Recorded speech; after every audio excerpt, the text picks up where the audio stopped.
Magandang araw sa inyo mga kabagting. Another day, another vlog na naman. Magkukusina serye na naman ang kuya nyo. Pihong mapapasabing busog na naman.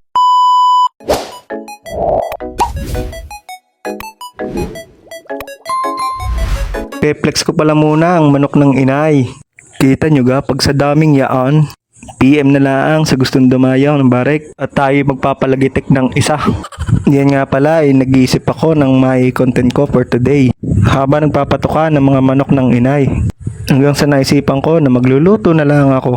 Kusina serye for today's video mga kabagting. Baka akala nyo yan ang kukusihin, ay nako, maling mali. Tayo nga pala ay magluluto ng lumi. Budget meal version. Aray kung anong ingredients lang ang available sa kusina, ay di pagpapatamaan na natin. Diyan nga i-prepare ko na ang sibuyas at bawang.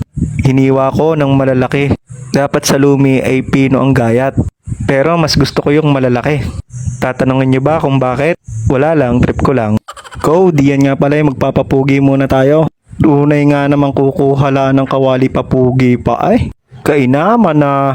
Ay siya, tayo magsisimula na. Music please! Kamusta ka, aking mahal? Wag na pala at baka tayo yung mga copyright. Mahirap na.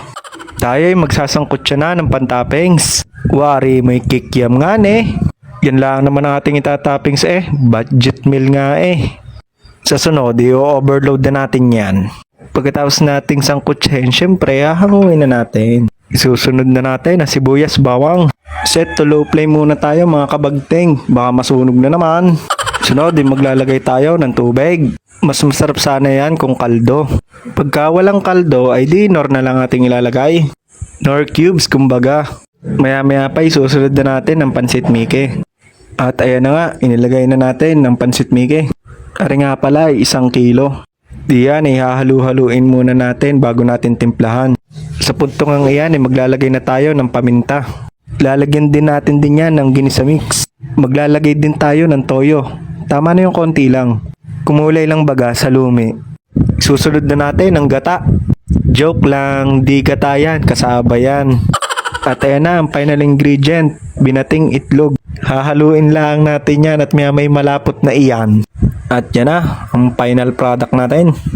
Kainan time na kumbaga. Maraming salamat sa panonood mga kabagting.